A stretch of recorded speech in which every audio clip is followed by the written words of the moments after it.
Começam agora as aulas do 5º ano do Ensino Fundamental.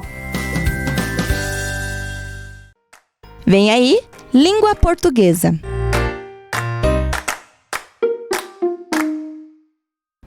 Bom dia, crianças, tudo bem? Sou eu, professor Júnior, aqui para mais uma aula de Língua Portuguesa. Estão animados? Então, vamos lá! Novamente para a aula de hoje, separem os seus materiais para realizarem as anotações necessárias, caderno, lápis e borracha.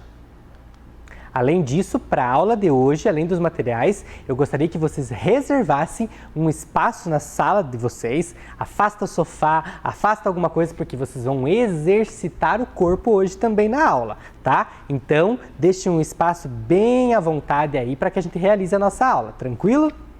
Os objetivos da nossa aula hoje são planejar e produzir textos em colaboração com os colegas e com a ajuda do professor, considerando a situação comunicativa e o tema, assunto, finalidade. Além de identificar e diferenciar em textos verbos e seus diferentes modos apresentados na oração, modo infinitivo e imperativo. Só para que a gente retome a nossa aula de língua portuguesa, lá na segunda-feira, nós trabalhamos com textos instrucionais. Então, o professor trouxe aquele jogo do Uno, mostrou para vocês um manual de instrução, para que serve esse tipo de texto. Então, para que a gente retome, um texto instrucional tem como finalidade instruir, orientar sobre algo. Exemplos: guias de cidades, folhetos explicativos, instruções de provas, receitas culinárias, regras de jogos, entre outros. E para a aula de hoje, o professor trouxe mais um manual de instrução, que é o manual de instrução de um jogo chamado Imagem e Ação. Vamos realizar a leitura do manual de instrução? Para quem não conhece, o jogo Imagem e Ação é esse aqui que o professor trouxe hoje, é o jogo desta caixa. Para que a gente entenda o jogo, nós vamos realizar a leitura do manual de instruções. Vamos lá? Todo mundo então, junto comigo. Imagem e Ação. Regra: idade a partir de 10 anos. Participantes: 4 ou mais jogadores divididos em 2, 3 ou 4 equipes. Componentes: um tabuleiro, uma ampulheta, um baralho, 4 peões e 2 dados. Objetivo: levar o peão até a última casa, todos jogam, e ser a primeira equipe a adivinhar a palavra.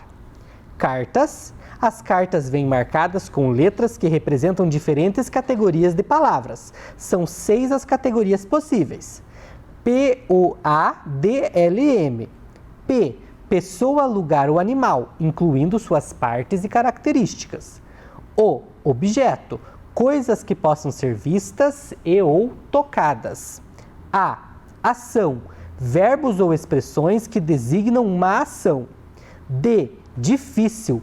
Palavras difíceis de qualquer categoria. L. Lazer. Títulos de filmes, livros, jogos, esportes, artistas, etc. M. Mix. Palavras de qualquer uma das categorias. Preparação. Os jogadores devem ser divididos em equipes, no mínimo 2 e no máximo 4. Não há limite de jogadores para cada equipe. Observação: o jogo fica mais rápido e emocionante se houver menos equipes e mais jogadores por equipe. Uma das equipes pode ficar com um jogador a mais se houver número ímpar de jogadores. As cartas devem ser embaralhadas, recolocadas no berço plástico e dispostas no centro da mesa.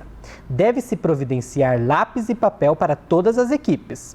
Cada equipe escolhe um peão e o coloca no início do tabuleiro.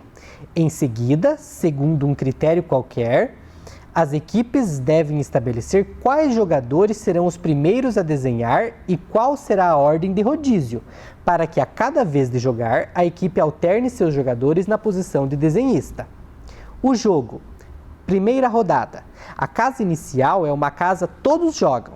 O desenhista de uma das equipes pega a primeira carta e, sem que ninguém da sua equipe veja seu conteúdo, olha a palavra ou expressão que está na categoria Mix. Depois, mostra-a apenas para os desenhistas das outras equipes. Todos apostos, a ampulheta é virada e os desenhistas começam a desenhar para que os jogadores de suas equipes, tentando fazer com que eles acertem a palavra em questão. Os jogadores vão propondo palavras até que alguém diga a palavra certa, ou até que se esgote o tempo da ampulheta. A equipe que disser a palavra correta joga o dado numérico e avança seu peão, o número sorteado.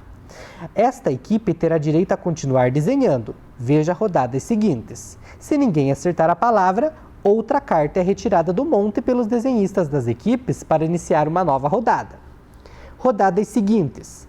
Na vez da sua equipe, o desenhista joga o dado das categorias para saber qual categoria de palavra será desenhada. Depois pega uma nova carta e desenha a palavra da categoria sorteada. Esta equipe continuará jogando até que os seus integrantes deixem de acertar a palavra. Quando errar, a vez passará para a equipe à esquerda. Regras gerais. A cada vez que uma equipe for desenhar, ela deverá ter um novo participante como desenhista. Haverá um rodízio. O desenhista não poderá usar comunicação física ou verbal, por menor que seja. Não é permitido usar letras ou números. 2 ou mais peões podem ocupar ao mesmo tempo uma mesma casa no tabuleiro. A equipe que acertar a palavra desenhada jogará o dado numérico para definir quantas casas avançará. Todos jogam. Quando o peão de alguma equipe estiver em uma casa, todos jogam, todas as equipes participam da rodada. O desenhista deve jogar o dado para saber qual a categoria da palavra que irá desenhar. Depois, pega uma carta e a mostra aos desenhistas das outras equipes. Então, como na primeira rodada, todas as equipes jogaram ao mesmo tempo. Possíveis resultados de uma rodada. Todos jogam. Uma das equipes acerta a palavra primeiro. Essa equipe joga o dado numérico para definir quantas casas avançará. 2 ou mais equipes acertam a palavra ao mesmo tempo. Compra-se uma nova carta e repete-se a rodada. Todos jogam com a mesma categoria, apenas com as equipes que empataram. Ninguém acerta a palavra, ninguém joga o dado numérico. Escolha a categoria. Em algumas casas do tabuleiro, além do todos jogam, a equipe da vez tem o direito de escolher a categoria da palavra que será desenhada. Neste caso, não será preciso jogar o dado. Assim, ela poderá escolher a palavra que considera mais fácil ou a que lhe dará mais pontos. Vencedor. Para ganhar o jogo, uma equipe precisa levar seu peão até a última casa, todos jogam, e ser a primeira a acertar a palavra. Não é necessário obter o número exato de pontos para entrar na última casa do tabuleiro. Se a equipe que estiver na última casa do tabuleiro não conseguir acertar a palavra primeiro, perderá a vez. A partir daí, para vencer, precisará adivinhar mais uma palavra, acertando numa próxima rodada todos jogam, ou esperando até a sua próxima vez de jogar. Enquanto essa equipe aguarda sua chance de vencer, as outras poderão alcançá-la, e a disputa ficará ainda mais emocionante. Importante: antes de iniciar a partida, os jogadores devem combinar qual o grau de precisão que se deve levar em conta para considerar uma palavra como correta. Exemplo: setor vale como departamento, autódromo vale como pista de corrida, Einstein vale como Albert Einstein. Uma vez combinados os critérios, todos deverão se manter fiéis a eles pelo restante da partida, usando-os para qualquer situação duvidosa. Opção de jogo: mímicas. Antes do início do jogo, os participantes podem optar por jogar fazendo mímicas em vez de desenhos. Essa decisão deve ser aceita por todos os jogadores. Nesse caso, não será permitido fazer desenhos durante o jogo, apenas mímicas. As regras para mímicas são iguais às de desenhar. Então, pessoal, olha só, a gente realizou a leitura de um texto instrucional. Então, nós vimos nesse texto quais são as regras, as características, o que acontece durante o jogo, e a gente consegue perceber que o jogo funciona como? 2 equipes, um desenha, a outra equipe tem que acertar a categoria, a palavra que foi sorteada. O desenho também pode ser substituído por uma mímica. Para que vocês entendam melhor a realização desse jogo que nós acabamos de ler, o professor convidou o professor de Educação Física lá da Escola Zeneida, o professor Felipe, para participar conosco do jogo de mímicas. Pode chegar, professor. Tudo bem, professor Felipe? Então, hoje, para que vocês percebam a nossa realização do jogo, nós podemos combinar, professor, que em vez de fazer o desenho, nós vamos trabalhar com mímicas? Pode ser? Então, nós vamos fazer o seguinte, eu vou ser uma equipe, o professor Felipe vai ser outra. Nós vimos lá no jogo que é legal de 2 ou mais participantes por equipe. Para evitar a aglomeração, né, não tem muita gente aqui, o professor e o professor Felipe vão mostrar para vocês como é que o jogo funciona. Antes disso, vamos apresentar para o pessoal de casa como é que o jogo está composto.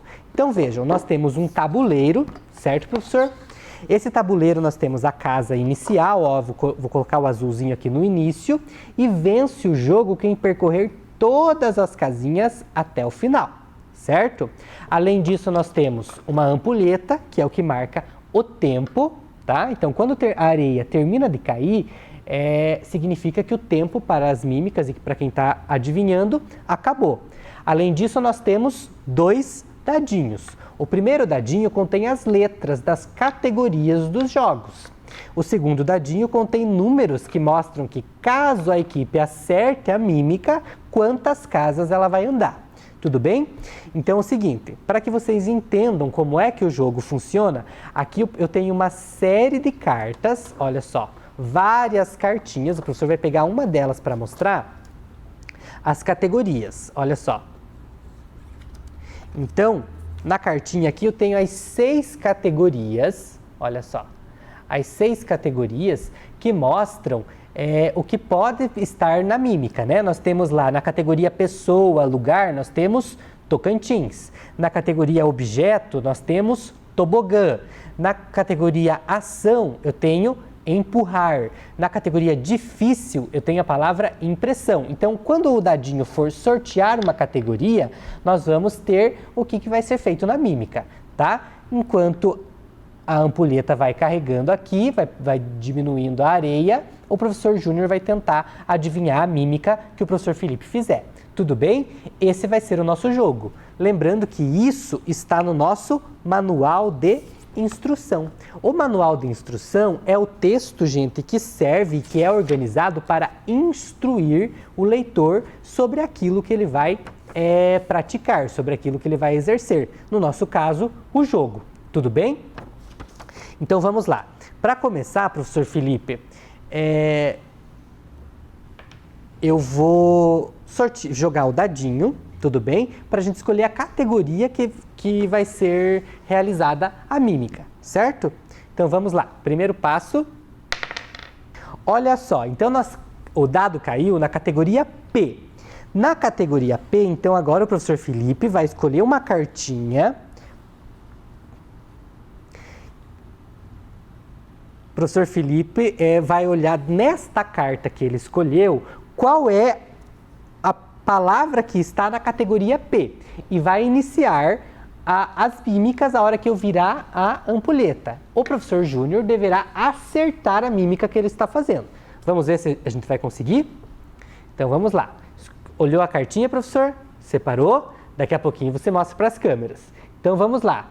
Podemos começar? Começando. Casa. Telhado. Igreja. Igreja, olha só, a palavra certa era igreja. Como o professor acertou, então eu vou escolher o meu, vai ser o pininho amarelo. Agora eu vou jogar o dado para ver quantas casas o meu pininho amarelo vai andar. Olha só. 4. O dado caiu no número 4, olha só. Então o pininho amarelo vai andar 1, 2, 3, 4. Muito bem.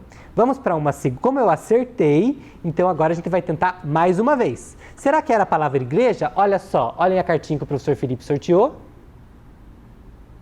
Era igreja, na categoria P, pessoa ou lugar, nós tínhamos da categoria igreja. Muito bem. Boa mímica, professor. Vamos lá agora então para a segunda categoria. Olha só, agora nós temos o dado na categoria M. Então, nós vamos escolher uma nova carta, ver a palavra que está na categoria M para realizar as mímicas. Vamos lá? Professor, pode escolher a segunda cartinha. Escolheu a categoria? Vamos lá, então. Agora, o professor Felipe vai fazer uma nova mímica para que vocês entendam como é que o jogo funciona. Na categoria M, qual é a mímica? Professor, quando eu virar a ampulheta, o professor começa a fazer a mímica. Vamos lá. Círculo. Bola, antena.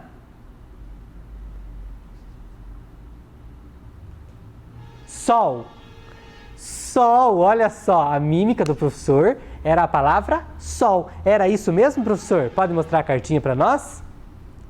Olha só, lá na categoria M, nós tínhamos a palavra sol. Muito bem. Então, como o professor acertou mais uma vez, vamos ver quantas casinhas o pininho amarelo vai andar? Uma, apenas uma. Então, olha só, caiu na categoria todos jogam. Então, quando cai nessa categoria, segundo o nosso manual de instrução, se tivesse mais equipes, todas as equipes poderiam participar do jogo. Essa foi uma demonstração de como a imagem e a ação pode ser jogado. Para que vocês realizem esse jogo em casa, o professor sugere algumas adaptações que podem ser possíveis. Entre elas, vocês podem contar o tempo por um cronômetro, ou contar até 50, estabelecer um tempo. Vocês podem confeccionar dadinhos com papel, né? Vocês podem escolher as palavras e criar as categorias, além de usar uma tampinha, por exemplo, para ser o marcador. Então, gente, o jogo de mímica ou o jogo de desenho, imagem e ação que nós trouxemos hoje, é para que vocês entendam, a partir de um manual de instrução, como é que o jogo se desenvolve. Então vejam, se eu apresentasse simplesmente os materiais para vocês, sem ler o manual de instrução, nós não saberíamos como o jogo aconteceria. Observem, o texto instrucional, manual de instrução dos jogos, ele não é organizado da maneira como nós estamos acostumados, ou seja, em parágrafos, né, como nós construímos as nossas narrativas. Observem que ele é dividido em itens, né, que contém as regras, os participantes, os componentes, as cartas, como é que ele é organizado. Então, quando a gente vai criar um manual instrucional, nós precisamos levar em consideração todos esses itens. Tudo bem? Obrigado pela participação, professor Felipe, e até a próxima, tá?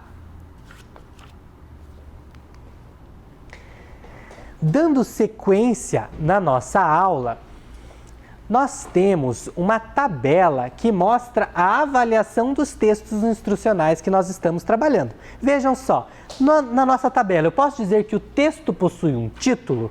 Sim, imagem e ação, que é o jogo que nós trabalhamos, né? Todos os materiais e elementos necessários foram apresentados? Sim, apresentou o pino, a ampulheta que serve para marcar o tempo, apresentou as cartas que são utilizadas, as categorias das cartas, os pinos, o tabuleiro. Então, nós temos uma série de informações que estão presentes no texto e que servem para orientar o leitor. Além disso, nós também temos as etapas que explicam as ações necessárias. Ou seja, quando a pessoa acerta, quando a pessoa erra, a mímica, o tempo que ela tem disponível. Então, os textos instrucionais, manual de jogos, eles têm essa finalidade, eles têm essas características que informam o leitor sobre como proceder e como atingir um determinado fim. Neste caso, realizar o jogo. Vejam que agora o professor trouxe uma atividade bem mais voltada para a parte gramatical da língua portuguesa, muito presente no manual de instrução, que é o gênero que nós temos trabalhado. Observem, releia este trecho do manual do jogo, imagem e ação. O trecho diz o seguinte: as cartas devem ser embaralhadas, recolocadas no berço plástico e dispostas no centro da mesa. Deve-se providenciar lápis e papel para todas as equipes. Lápis e papel caso seja feito desenho, né? pergunta é a seguinte: quais são os verbos no infinitivo que aparecem nessas frases? Gente, verbos no infinitivo nós vimos lá nas conjugações verbais, que são aqueles verbos que podem terminar em ar, ou ir. Lembra? Andar, comer, dormir. Então, estes verbos que não estão conjugados, eles estão no modo infinitivo. Então, que são as ações do nosso dia a dia, do nosso cotidiano, né? Nesse trecho, quais são os verbos que estão terminados em ar, ou ir? Ó, nós temos o verbo ser, né? As cartas devem ser. E nós temos o verbo providenciar. Então, nós temos duas ações, né? Ser e providenciar. Nesta frase, os verbos têm a função de contar, narrar alguma coisa ou de instruir, orientar. Olhem só, as cartas devem ser embaralhadas ou ainda deve-se providenciar. Na verdade, aqui os verbos estão instruindo. Olha só, devem ser embaralhadas ou ainda deve-se providenciar lápis e papel. Então vejam que as ações, gente, neste caso, elas não estão contando ou narrando algo. Os verbos foram utilizados para instruir, orientar. Aí vamos retomar. Os textos instrucionais não têm esta função de instruir, orientar? Sim, é o objetivo dos textos instrucionais. Então vejam, os verbos é a classe de palavras responsável e mais importante nesse gênero textual, que são os manuais de instruções, que são as ações que vão ser realizadas no decorrer do jogo que está sendo proposto, ou da receita, ou de outros gêneros, de outros modelos do gênero instrucional. Repara o seguinte, ó. Agora releia esse mesmo trecho reescrito de outra forma. Vejam que está escrito o seguinte, ó. Embaralhe as cartas. Recoloque as cartas no berço plástico. Disponha as cartas no centro da mesa. Providencie lápis e papel para todas as equipes. Vamos ver os verbos agora, ó. Embaralhe as cartas. Recoloque as cartas, disponha as cartas, providencie lápis e papel. Vejam, gente, houve uma alteração. Agora, algumas palavras foram transformadas em verbos, né? Adjetivos foram transformados em verbos.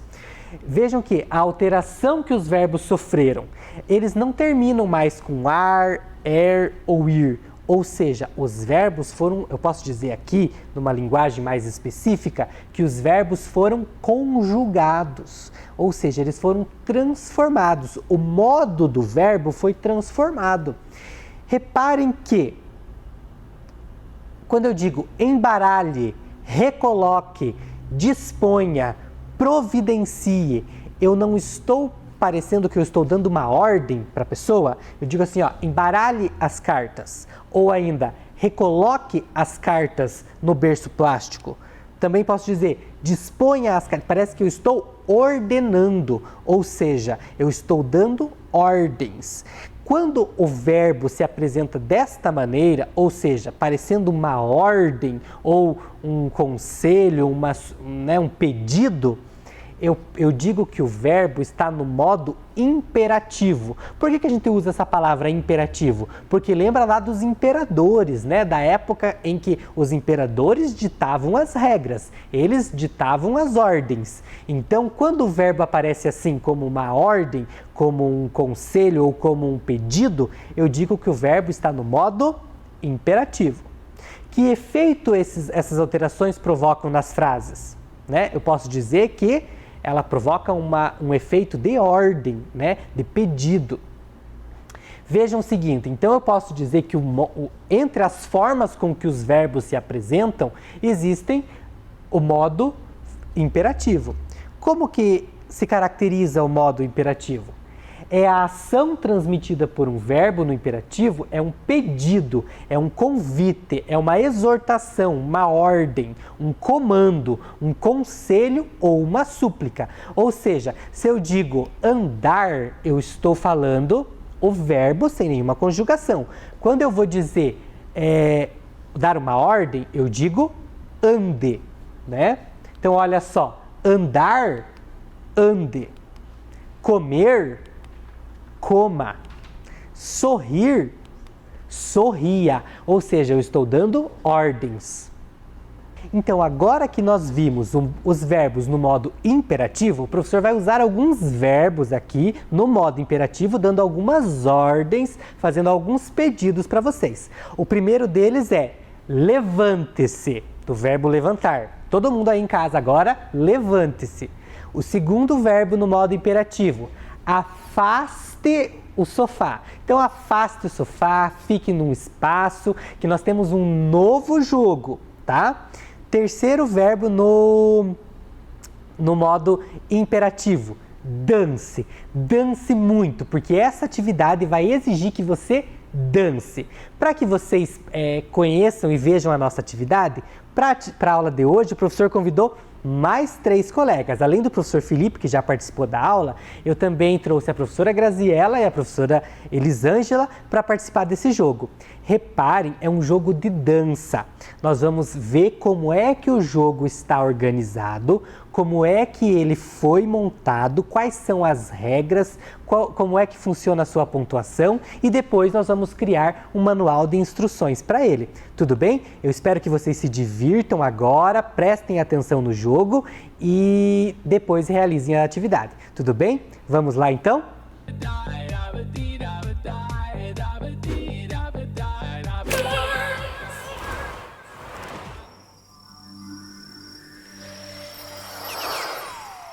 Yo, listen up, here's the story about a little guy that lives in a blue world. And all day and all night and everything he sees is just blue. Like him, inside and outside. Blue his house with a blue little window and a blue Corvette. And everything is blue for him and himself and everybody around. 'Cause he ain't got nobody to listen.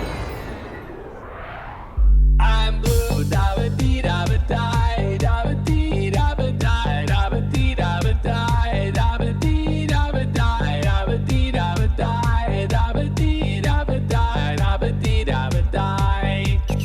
I'm blue, da ba dee da ba die, da ba dee da ba die, da ba dee da ba die, da ba dee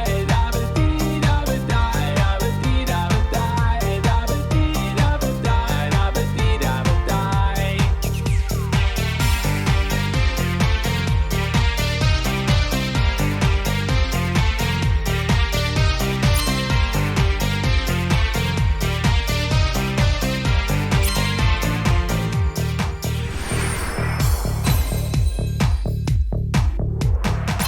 I have a blue house with a blue window. Blue is the color of all that I wear. Blue are the streets and all the trees are too. I have a girlfriend and she is so blue. Blue are the people here that walk around. Blue like my Corvette, it's in and outside. Blue are the words I say and what I think. Blue are the feelings that live inside me. I'm blue, da ba dee da ba die, da ba dee da ba die, da ba dee da ba die, da ba dee da ba die, da ba dee da ba die, da ba dee da ba die, da ba dee da ba die. I'm blue, da ba dee da ba die, da ba dee da ba die, da ba dee da ba die, da ba dee da ba die, da ba dee da ba die, da ba dee da ba die, da ba dee da ba die.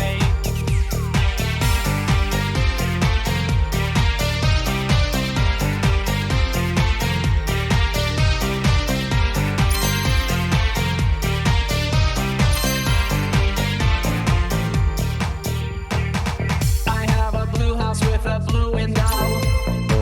Blue is the color of all that I wear. Blue are the streets and all the trees are too. I have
E aí, pessoal, gostaram do vídeo? Gostaram da competição de dança? Então, essa é uma atividade que nós preparamos com muito carinho para vocês. Mas vocês viram apenas a parte da realização da atividade. Vocês viram que o professor também ganhou, né? Isso é ótimo, porque além de professor, eu também sou um bom dançarino. Vejam só, além de nós fazermos essa atividade, nós precisamos agora mostrar que nós entendemos. E para quem não viu a atividade e quiser compreender como ela funciona, nós podemos criar um manual de instrução.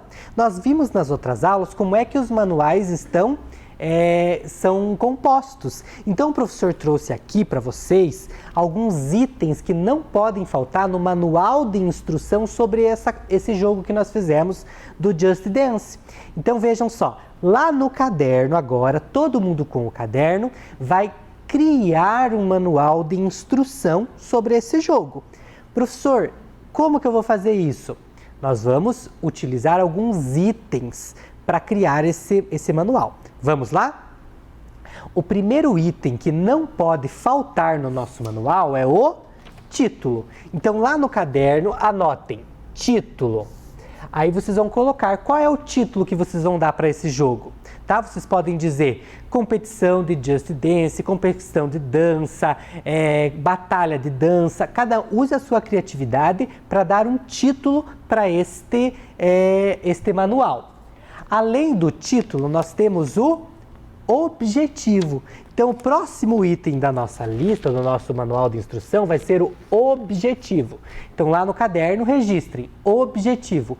Qual é o objetivo do nosso jogo? Vocês viram que o objetivo é dançar o mais parecido com o bonequinho que está na tela, para que marque o maior número de pontos. Este é o objetivo do nosso jogo. Além do objetivo que vocês vão registrar lá, nós temos os participantes. Quantas pessoas participam dessa competição? Eu posso dizer que são 2 participantes, 3 participantes, 4 participantes. A gente viu que ali foram 4 participantes. Então, o ideal, que é o que dá para jogar, são 4 participantes de cada vez. Então, vocês vão registrar lá no manual que vocês vão criar o número de participantes. Além disso, quais são as regras? Que regras eu tenho para esse manual que eu vou criar? As regras são: dance o mais parecido com o bonequinho que está na tela, ou movimente-se o mais parecido possível com o bonequinho, não invada o espaço do seu colega. Vocês criam regras, criem aí 4 ou 5 regras para este jogo, tranquilo? Além das regras, nós temos a pontuação. Como é que se dá a pontuação desse jogo? Vai receber mais pontos o participante que se aproximar melhor do gesto que o bonequinho está fazendo na tela. Então, vocês vão marcar. A cada 5 ou 10 gestos que ele se aproxima do boneco, ele ganha uma estrela, ou ele faz 100 pontos. Aí vocês vão criar como que vai funcionar a pontuação deste jogo que vocês viram. E além da pontuação, como que eu vou decidir quem é o vencedor ou a vencedora? Então eu posso dizer que o vencedor ou a vencedora é aquele que acumular mais pontos ou aquele que conseguir mais estrelas. Então lembrando, gente, lá no caderno de vocês, lembrem bem de anotar no caderno os itens que o nosso manual de instrução precisa ter: título, o objetivo, os participantes, as regras, a pontuação e como que eu decido quem é o vencedor. Com esses itens escritos lá no caderno, vocês vão produzir o manual de instrução básico e enviar para a sua professora, para que ela corrija, para que ela acompanhe como você criou esse manual de instrução do Just Dance. Tudo bem? Beleza? E para o 5º ano, a atividade desta aula é a seguinte: escolha um jogo de sua preferência, pode ser amarelinha, futebol, bolinha de gude, um jogo que vocês conheçam, e criem 3 regras básicas desse jogo e para listar no espaço que vocês têm lá na atividade. Vejam, usem o modo imperativo para os verbos, ou seja, uma ordem, né? O exemplo da amarelinha diz assim, ó, pegue uma pedrinha, lance a pedrinha, pule até alcançar. Então escolham um jogo de sua preferência, criem 3 regras deste jogo e usem o verbo no modo imperativo. Tudo bem? Eu espero que vocês tenham facilidade na realização das atividades, tenham gostado da aula de hoje e até sexta-feira. Tchau, tchau! Vem aí, matemática.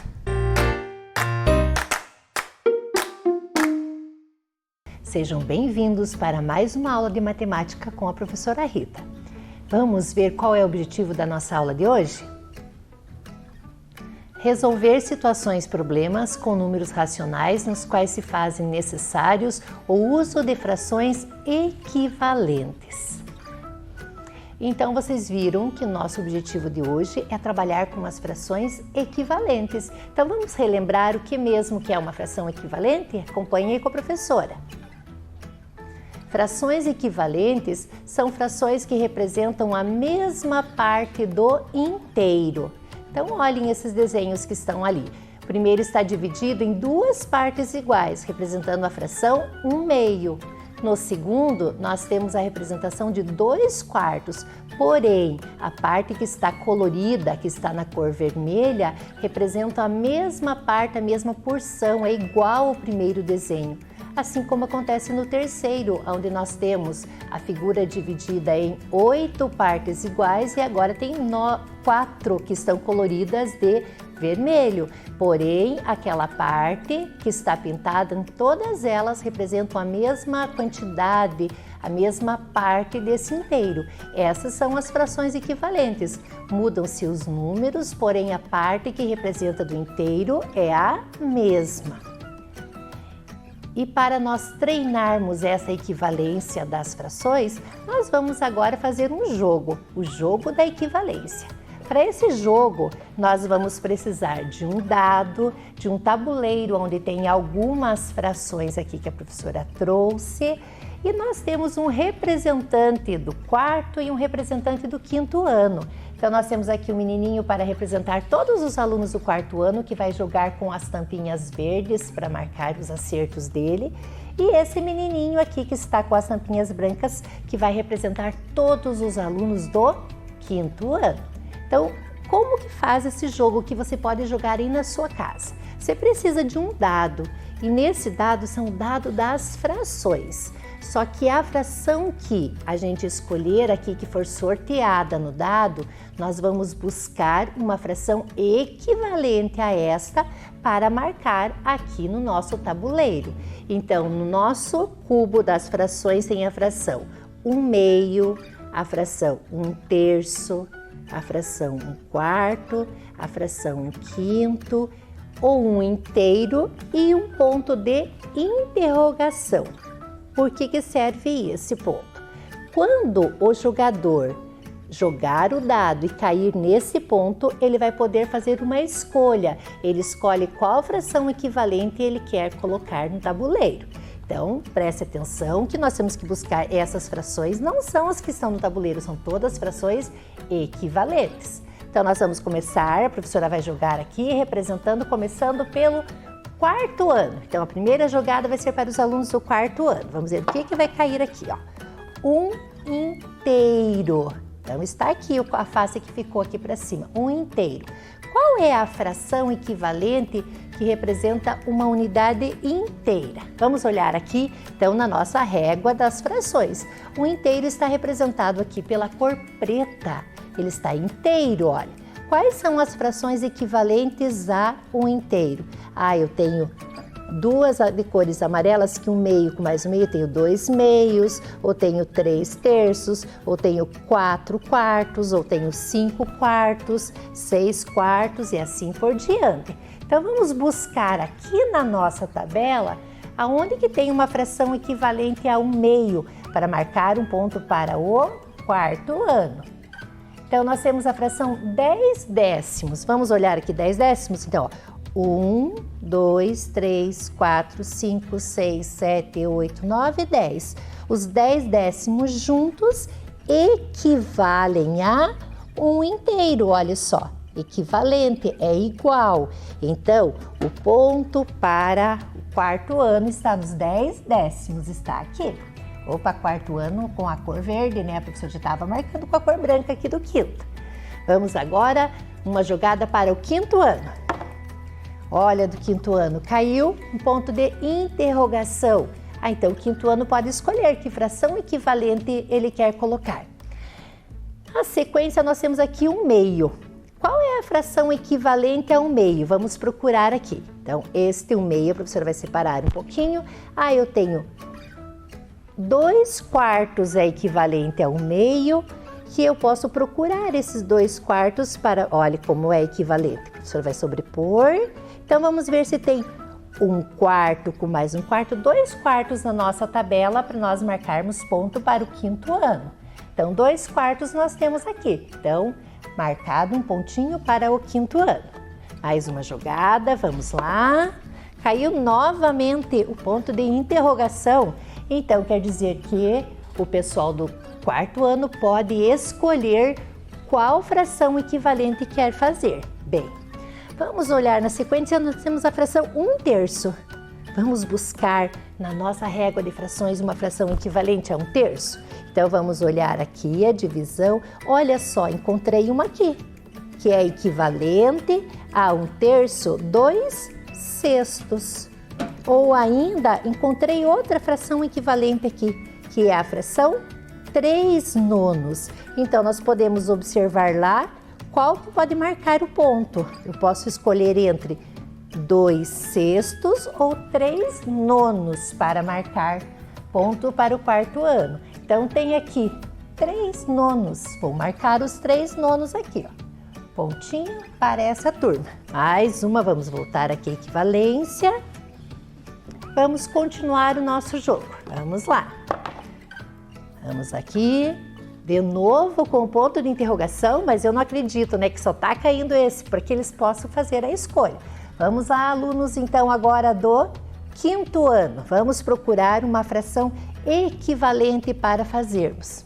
Bem, nós temos aqui o 1 quarto que tínhamos também aqui no nosso cubo. Então, 1 quarto está aqui. Vamos procurar uma fração equivalente a 1 quarto. Olha só, encontrei uma aqui. 2/8, olha como é equivalente a 2/8. Então, tá aqui a fração do mesmo tamanho. Então, vamos procurar 2/8 lá no nosso tabuleiro para marcar. 2/8, vamos ver se tem essa fração. 2/8 está aqui, então mais um pontinho marcado aqui. Então, agora é vez do quinto ano. Vamos lá para mais uma jogada do quinto ano.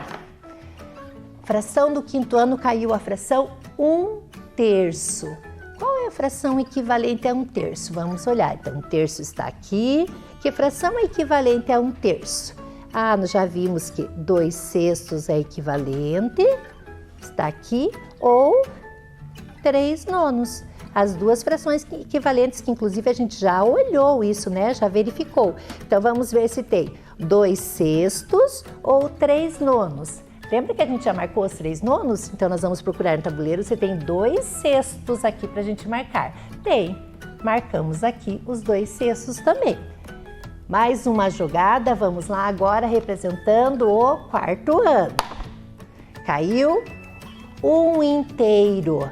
Qual é a fração que eu vou marcar para 1 inteiro? Então, tá lá o inteiro.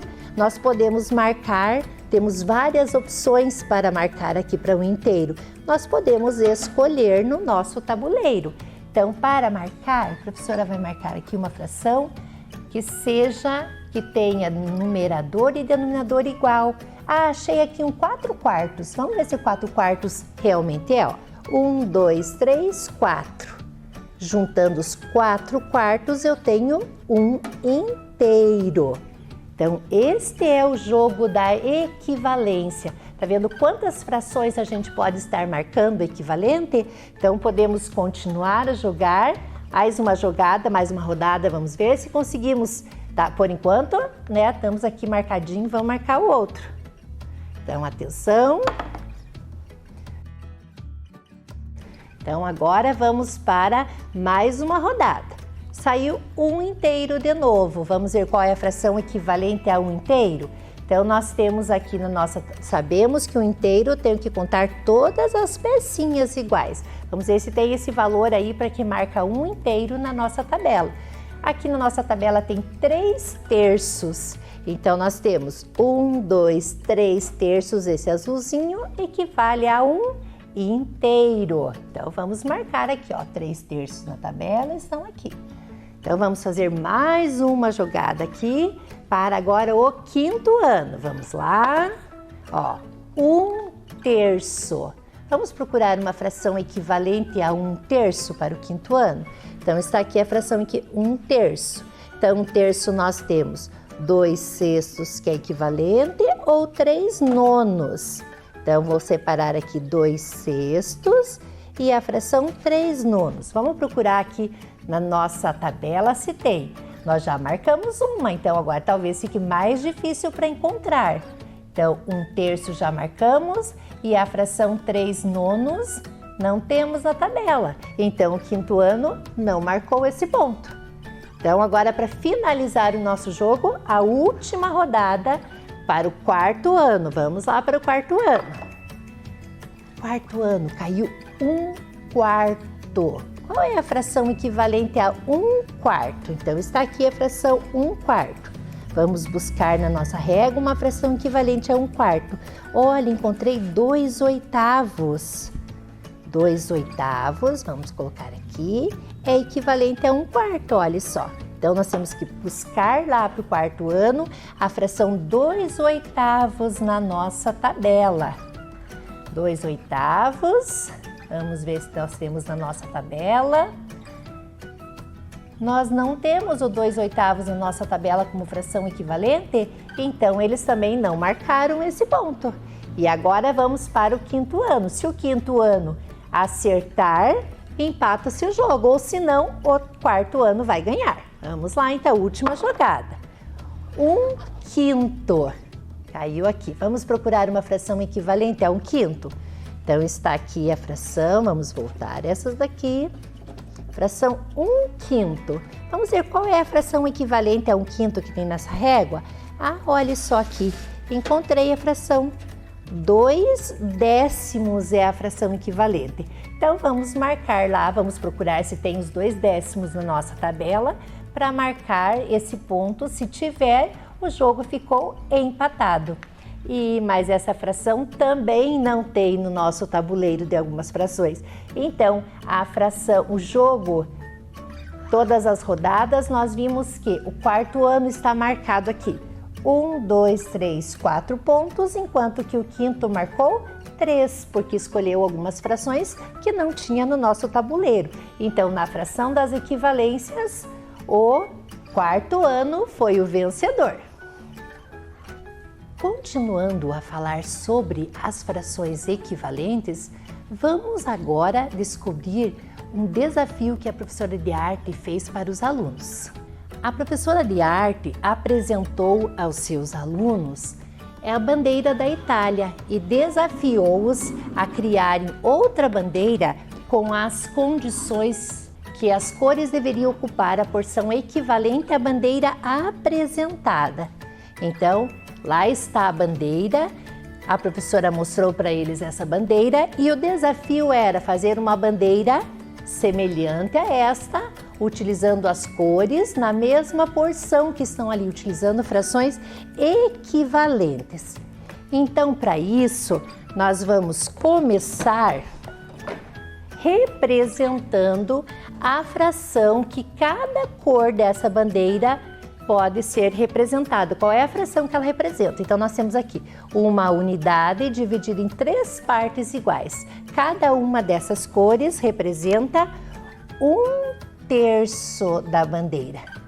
Então, das 3 partes, nós temos uma parte pintada em verde, uma em branco e uma outra em vermelho.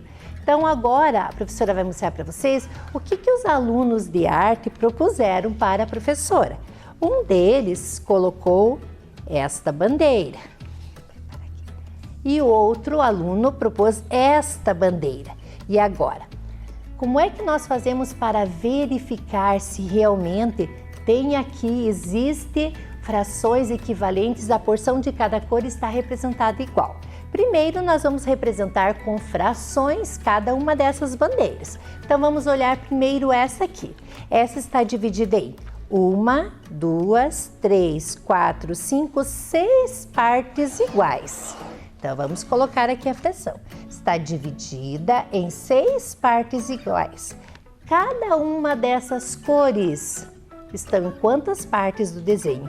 O verde está em duas, desculpe, o branco está em 2 e o vermelho está em 2. Então, cada cor representa 2/6 nesse desenho. Vamos olhar agora o outro. No outro trabalho realizado, a bandeira foi dividida em 1, 2, 3, 4, 5, 6, 7, 8, 9, 10, 11, 12 partes iguais. E cada uma dessas cores, vamos ver quantas partes eu tenho de cada cor. Vamos contar aqui a parte branca primeiro. 1, 2, 3, 4. Também tenho 4 vermelha e tenho 4 verde. Então, cada cor nesse trabalho representa 4/12 da bandeira. Então, a professora representou com as 3 frações. A primeira, apresentada pela professora, a outra bandeira que um grupo fez e uma outra também apresentada pelos alunos. Então, agora nós vamos verificar de maneira bem prática se essas frações são equivalentes ou não. Lembra mesmo do que é uma fração equivalente? É aquela que representa a mesma parte da unidade, a mesma parte do inteiro. Então, o que nós vamos fazer? A professora vai pegar essa bandeira aqui, colocar aqui, e nós vamos sobrepor essa bandeira. Só que agora as cores estão em lugares diferentes, por isso a professora vai recortar essas partes para que nós possamos sobrepor a bandeira apresentada pela professora. Então, na parte verde, eu preciso colocar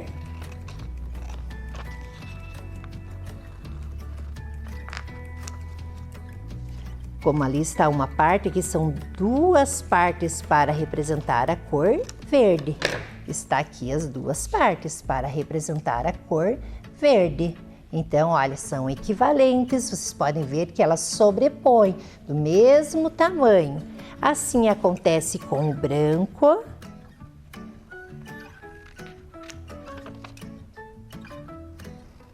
Vamos colocar também ali em cima para que a gente observe o vermelho e o branco também. Então, olha só, maneiras diferentes para representar, porém, estes alunos que fizeram esta representação conseguiram representar as partes, as frações equivalentes, dividir a mesma porção da parte colorida.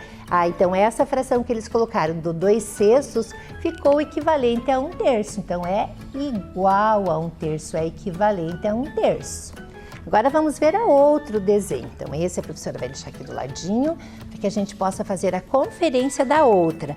A outra está dividida em mais partes iguais. Nós temos em 12 partes iguais. Então vamos ver essas 12. Vamos ver se é uma fração equivalente também. Então, estou dividindo, separando a parte verde e a parte vermelha. Olha só, parte verde a professora vai sobrepor aqui, ainda não deu certo, tá vendo que tá faltando uma parte. A vermelha também ainda não deu, mas eu tenho outras partes nessa daqui, então vamos separar. Então, assim nós estamos relembrando o que são essas frações equivalentes, que são frações que representam a mesma parte da unidade. Vamos ver se essas 2 partes agora vermelha, eu posso finalizar a parte que está ali da bandeira. Então, separando, olha só. Agora, se eu juntar essas partes aqui, vejam. deu certinho também. Então, a proposta feita pela professora se concretizou aqui nesta parte. Vamos ver a outra do verde se é a mesma coisa? Então, aqui a parte verde, nós temos também mais duas partes para verificar se está correta esta equivalência. Então, juntando aqui a parte verde, juntando a parte verde, também vimos que a parte verde dessa fração é equivalente à outra, assim como a parte branca que ficou aqui no meio também. Então, ó, conseguimos sobrepor todas as bandeiras feitas pelos alunos.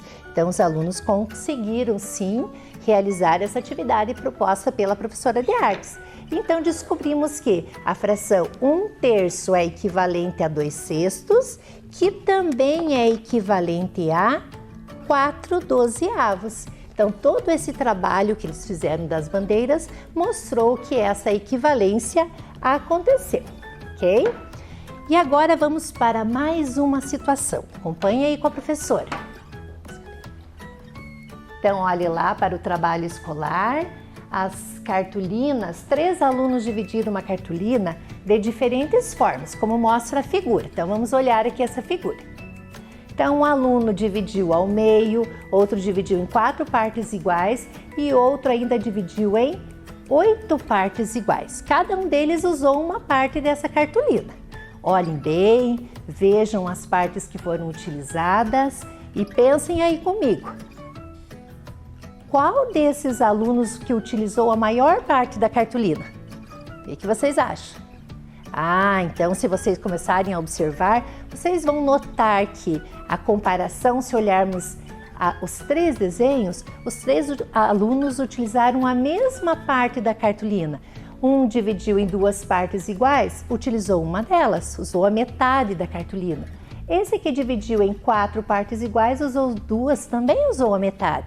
E essa divisão também foi em mais partes, porém ele considerou mais partes de uso, que representou a mesma parte da cartolina.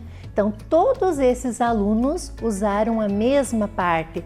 Então, essas frações que representam cada um desses desenhos são as frações equivalentes. Então, veja quanta coisa a gente aprendeu sobre essas frações equivalentes. A gente já vem aprendendo há muito tempo, então estamos relembrando nessa aula. Vamos relembrar também qual era o nosso objetivo?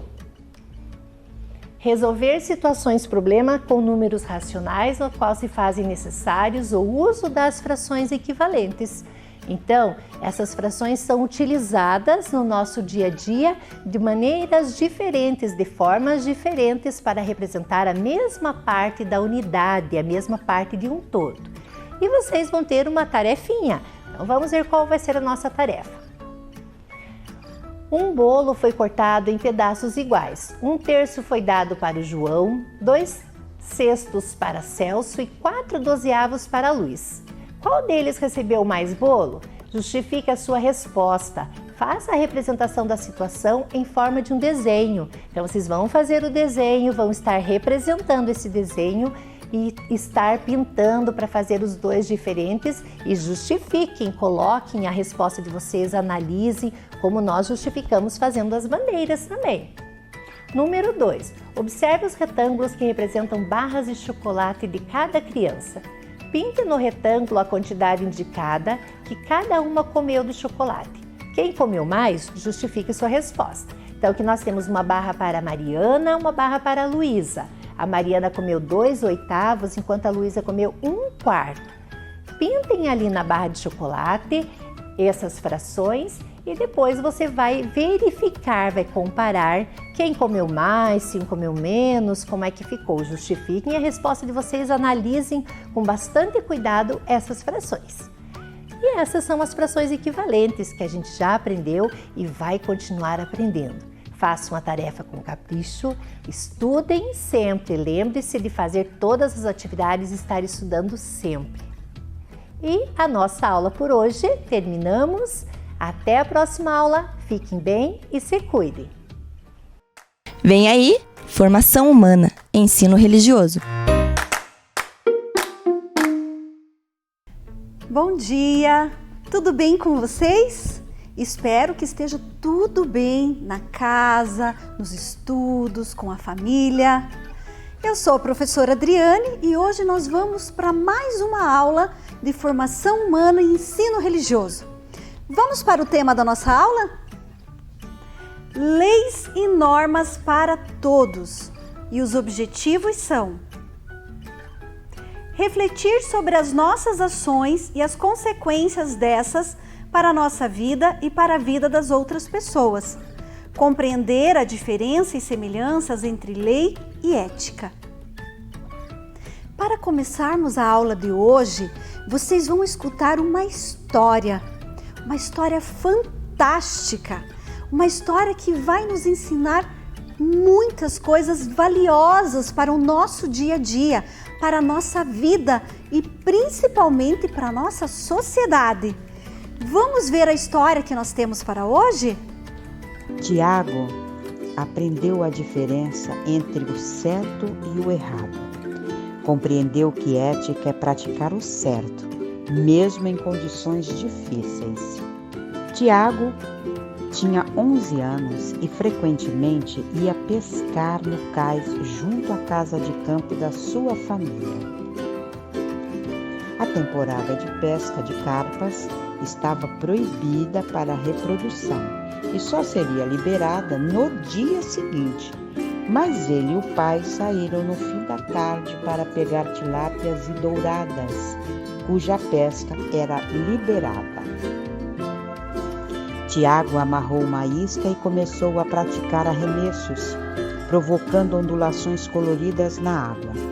Logo as ondulações tornaram-se prateadas por causa do efeito da lua nascendo sobre o lago. Quando o caniço vergou, ele soube que havia algo enorme do outro lado da linha. O pai olhava com admiração enquanto Tiago habilmente puxava o peixe. Finalmente, com muito cuidado, ele levantou o peixe exausto da água. Era o maior que já tinha visto, mas era uma carpa, cuja pesca só era permitida na temporada. Tiago e o pai olharam para o peixe, tão bonito, as guelras para trás e para frente sobre a luz da lua. O pai acendeu um fósforo e olhou o relógio. Eram 10 da noite e faltavam 2 horas para a abertura da temporada. O pai olhou para o peixe, depois para Tiago. "Você tem de devolvê-lo à água, filho", ele disse. "Mas papai", reclamou Tiago. "Vai aparecer outro peixe", disse o pai. "Não tão grande como este", respondeu Tiago, quase chorando. O menino olhou à volta do lago. Não havia ninguém. Olhou novamente para o pai. Mesmo sem ninguém por perto, Tiago sabia, pela clareza da voz do pai, que a decisão não era negociável. Devagar, tirou o anzol da boca do enorme peixe e o devolveu à água escura. Feito isso, Tiago imaginou que jamais veria um peixe tão grande como aquele. Isso aconteceu há 34 anos. Hoje, Tiago é um arquiteto de sucesso. A casa de campo de seu pai ainda está lá e ele leva seus filhos e filhas para pescar no mesmo cais. E ele estava certo. Nunca mais conseguiu pescar um peixe tão maravilhoso como daquela noite, há tanto tempo atrás. Mas ele sempre vê o mesmo peixe repetidamente, todas as vezes que se depara com uma questão de ética. Porque, como seu pai lhe ensinou, a ética é simplesmente uma questão de certo e errado. Praticar a ética é que é difícil, mas é preciso agir corretamente mesmo quando alguém não está olhando. Faríamos isso mais facilmente se nos tivessem ensinado a devolver o peixe para a água, porque teríamos aprendido a verdade. Não é uma história sobre como tivemos a oportunidade de não cumprir com as regras, mas sobre como fizemos a coisa certa e ficamos fortalecidos para sempre.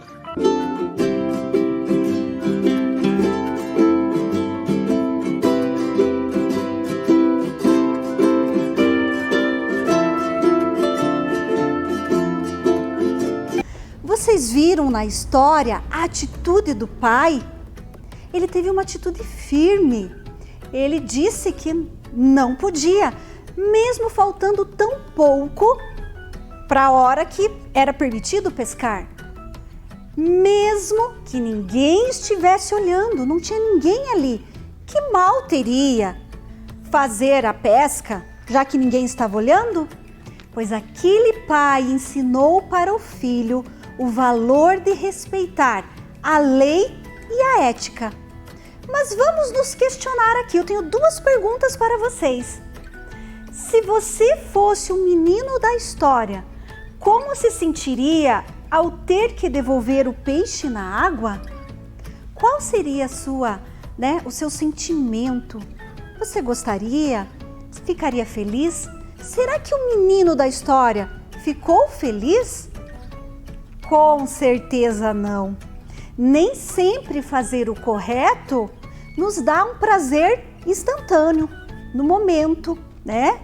Às vezes a gente tem que deixar aquilo que gostaríamos de fazer, que a gente acha legal, para poder fazer o certo. Então, com certeza, o menino não ficou feliz. Assim como você também não ficaria, eu também não ficaria, afinal, um peixe daqueles, ele nunca mais pescou. Segunda pergunta. O que você achou da atitude do pai perante a pesca do filho? O que você achou dessa atitude? Muitos poderão dizer, ele foi muito rude, ele foi muito firme, poderia ter deixado o menino ficar com o peixe. Mas será que seria o certo? Será que o menino teria aprendido se o pai falasse assim, não tem problema, pegue o peixe, ninguém está vendo, ninguém vai ficar sabendo? Talvez o pai não ensinaria para o filho um valor que ele aprendeu e levou para a vida inteira, a ética. Mas estou aqui falando de ética. Vamos ver lá, ó. O pai do menino agiu conforme determinado pela lei e normas daquele local, bem como agiu com ética. Estou eu aqui falando sobre ética, mas você sabe o que significa ética? Então vamos ver. Ética é uma palavra que vem do grego ethos e ela tem dois significados. Ela é hábito ou costume, ou também significa caráter. A ética também é um conjunto de valores e princípios que norteiam a conduta humana na sociedade. E a ética também é fazer o bem pelo bem. Mas vocês devem estar se perguntando, professora, mas o que é fazer o bem pelo bem? É quando agimos porque sabemos que é o correto a fazer. Vou dar um exemplo para vocês. Imagine a seguinte situação. Eu preciso respeitar os meus pais. Ok, mas se eu respeito os meus pais, porque se eu não respeitá-los, eles vão me bater, vão me deixar de castigo, aí eu estou respeitando por medo. Isso não é ética, porque é pelo medo que eu estou respeitando. Se eu respeito os meus pais, porque se eu respeitá-los, eu vou ganhar algo em troca, um brinquedo, um passeio, um doce, sei lá, qualquer coisa. Isso não é ética também, porque eu estou respeitando, porque eu vou receber algo em troca. Agora, se eu respeito os meus pais, porque eu sei que é o correto e eu respeito pelo respeito, isso é ética. Eu estou fazendo o bem, pelo simples ato de fazer o bem. E é importante a gente saber que ética sempre envolve o entorno, a sociedade. quando eu ajo dentro da ética, eu estou fazendo bem para todos que estão ao meu redor e não só para mim. Mas você sabe a diferença entre lei e ética? Porque lá na nossa história, o pai, ele obedeceu a lei e foi ético. Vamos ver as diferenças e semelhanças entre lei e ética? A lei é um conjunto de acordos obrigatórios estabelecido entre pessoas de um grupo. Já a ética se refere à conduta humana na sociedade sobre o bem e o mal, determinado pelo costume. Então, a lei é esse conjunto de acordos obrigatórios, é estabelecido, é imposto. E a ética é algo que vem do costume, vem de muito antes, às vezes, do que a lei. A lei é garantir a justiça aos direitos às pessoas. Lembram na aula passada, quando nós trabalhamos o ECA, o Estatuto da Criança e do Adolescente, que é uma lei, uma normativa que rege, né, a criança e o adolescente, o direito da criança e do adolescente. Já a ética serve para que haja um equilíbrio e bom funcionamento social, para que a sociedade fique em equilíbrio. A lei se apresenta de maneira formal e escrita. Então a lei vem dentro de um estatuto, de um artigo, de uma lei, de uma resolução, como agora nós temos as resoluções e as normas para a utilização de máscara em lugares públicos, que nem nos mercados, que não podem ir famílias inteiras ou crianças não podem entrar. Então, são normas, são escritas, elas estão escritas. Já a ética se apresenta de maneira mais informal. Agora, nós vamos ver algumas questões que envolvem a ética, a lei, a ética e a lei, para que vocês possam compreender melhor o que são essas duas definições na prática. Vamos ver a primeira questão. Questão ética. Uma amiga lhe pede que guarde um segredo e você acha importante ser capaz de guardar segredo. Porém, o segredo é que ela sabe que um colega mentiu para o outro. Neste caso, você guarda o segredo ou não? Isso é uma questão ética. Ninguém vai preso ou está escrito lá na lei que eu preciso guardar segredo, ou se eu não guardar o segredo, eu vou ser presa por algum motivo. Mas eu tenho uma questão ética. Ela é minha amiga, me confiou um segredo e agora eu revelo ou não revelo? Isso vai depender do que eu julgo ser o certo ou o errado. Vai depender de qual segredo é esse. Se esse segredo fere algum direito, faz mal a alguém, talvez eu tenha que revelar. Então isso é uma questão ética. Agora vamos ver uma outra questão, a questão legal, que entra uma questão de lei. Mãe e filha vão atravessar a rua e escolhem atravessar fora da faixa de pedestre. Veja lá as duas, fora da faixa de pedestre, no meio dos carros. Quais consequências podem ter essa atitude? Nós sabemos que não se pode, a lei não permite que os pedestres atravessem nos meios dos carros. Tem a faixa de pedestre e nas ruas que não tem faixa de pedestre, eles vão atravessar nas esquinas, olhando de um lado para o outro, com segurança. Então isso é uma questão até de lei. E quais as consequências que poderiam ter essa atitude? Elas poderiam ser atropeladas ou poderiam causar um acidente pior, que o carro fosse desviar delas, das duas, e causasse um outro acidente e machucassem outras pessoas. Então essas são as consequências. Agora vamos para outra questão, que é uma questão que envolve a ética e a lei junto. Um amigo seu está de aniversário e decidiu fazer uma festa com muitas pessoas em plena pandemia. Nós sabemos que agora não podemos fazer festas com aglomerações de pessoas.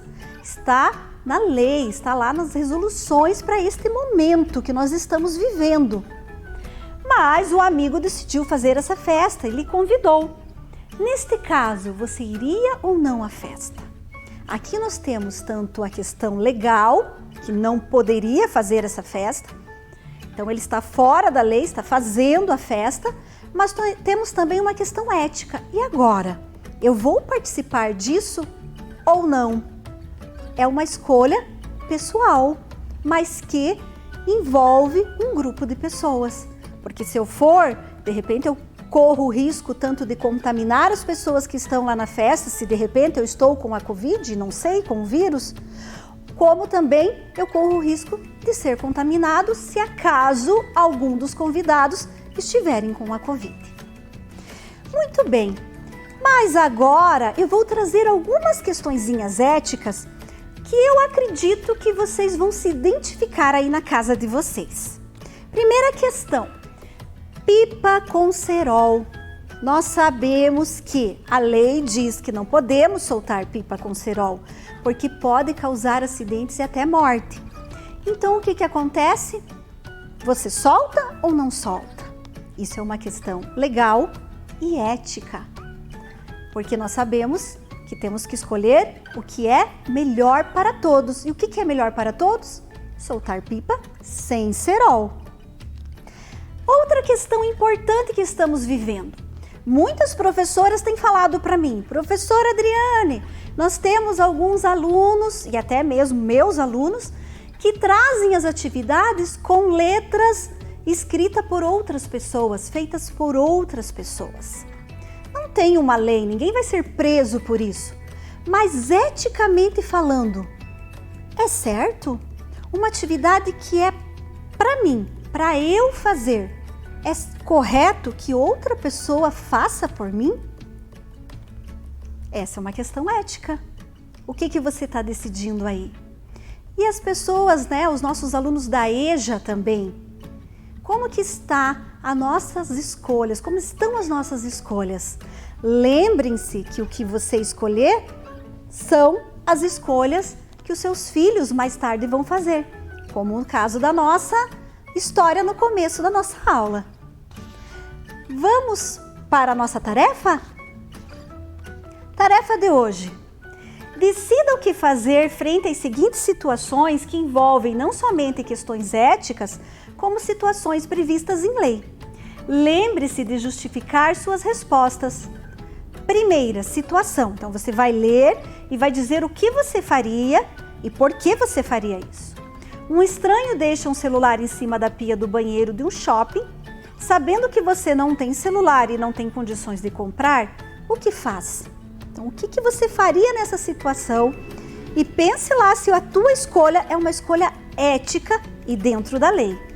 Segunda, um colega te convida a pegar chocolates escondidos em uma venda próxima à sua casa, alegando que o dono da venda é muito velho e não enxerga direito. Portanto, não terá problema em serem pegos. O que você faz? Duas questões que envolvem lei e ética. O que você faria? Será que a tua escolha seria uma escolha boa para você e para todos? Retomando o que aprendemos. Vamos retomar o que nós aprendemos. Tem o número 2, a tarefa. Desculpa, esqueci. Vocês vão completar o texto com as palavras do quadro e ao completar esse texto, vocês terão um resumo do que aprendemos nessa aula. Agora sim, retomando o que aprendemos. Nós refletimos hoje sobre as nossas ações e as consequências dessas para a nossa vida e para a vida das outras pessoas. Como as nossas escolhas e as nossas atitudes prejudicam ou beneficiam as outras pessoas e a nós mesmos. Compreendemos também a diferença e as semelhanças entre lei e ética. Espero que a partir de agora você saiba fazer boas escolhas, não só para você, como também para todos. Nós precisamos de pessoas que sejam éticas e que ajam dentro da lei, porque não basta ter uma lei, temos que respeitá-la, temos que agir dentro da ética, daquilo que é certo, por mais difícil que seja a escolha. Fiquem em casa, fiquem bem e até a próxima aula.